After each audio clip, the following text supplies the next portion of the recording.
ఏంటంటే ఈరోజు మరి మత్తయి సువార్త 14వ అధ్యాయం 30-31 చదివినట్లయితే పేతురు మరి యొక్క ప్రయాణమై వెలుసుండగా మరి సముద్రంలో గాలి వేస్తుంది. ఆ గాలిని చూసి భయపడి మరి మునిగిపోతానేమో అని భయపడతాడు. ప్రభువా నన్ను రక్షించుము అని కేకలు వేశాను.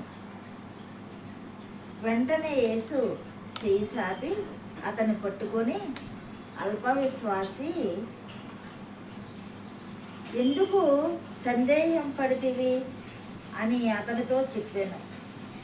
వారి ధోని ఎక్కవలనన్నప్పుడు గాలి అణిగాను. ధోని ఎక్కినప్పుడు యేసయ్య గాలి అణిగాను. ఇందుకే ఆ గాలికి ఎందుకు భయపడ్డాడో పేతురు? ఆయనలో యేసుప్రభు నాతో ఉన్నాడు, నాలో ఉన్నాడని నమ్మకం లేదు.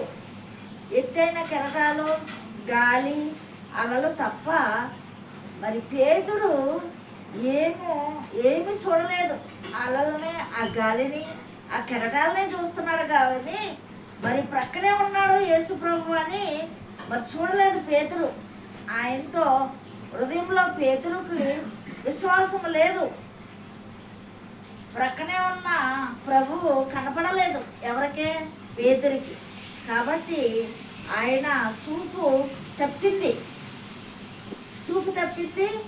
మరి అందుకే ప్రభు అల్ప విశ్వాసి, అనుమానాల వైపు నువ్వు చూడొద్దు, అల్ప విశ్వాసమే అనుమానాలనే పునాది అని గద్దించి ప్రభువు మరి దృష్టిని ప్రభువు నమ్ము, నీతో నేను ఉన్నానని మరి నమ్మకము విశ్వాసము తప్పితే నీవు కూడా పరలోకములో నీకు విశ్వాసము, పాపలోకములో మునిగిపోతావు. ప్రభు నీతో ఉన్నాడని నమ్మాలి ఎవరమైనా.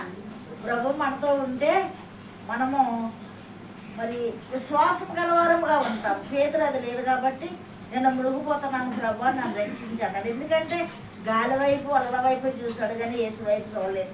నువ్వు నేను కూడా ఈ లోకంలో జీవిస్తున్నప్పుడు మనం ప్రభు వైపు చూడాలా?